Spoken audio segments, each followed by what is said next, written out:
Becca fell back a step.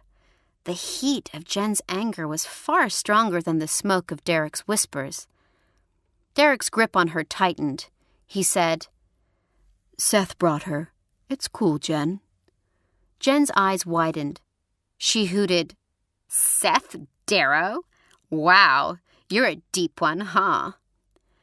Her glance went from Becca to Derek's hand on Becca's arm.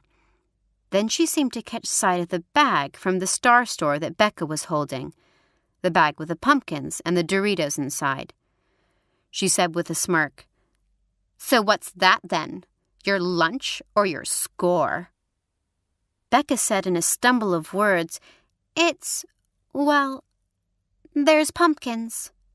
She was too embarrassed to add that there were Doritos as well, all things considered. Jen was as trim as a cheetah, and she didn't need to know there were reasons that Becca herself was heading on the fast track to LARD.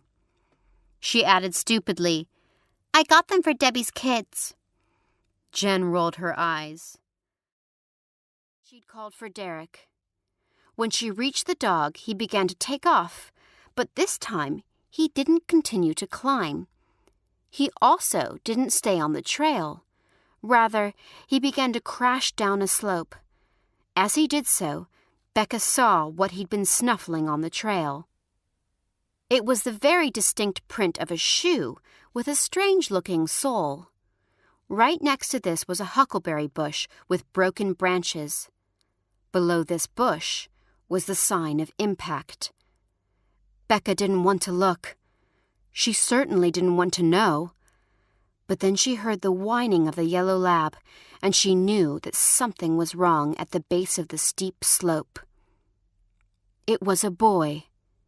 He lay motionless, far down in the gully. He was against a tree, and his leg stuck out at an all-wrong angle. She cried, "Derek!" For she saw immediately who it was, although she didn't know why Gus lay next to him in the drop position, with his yellow head resting on Derek's badly twisted torso.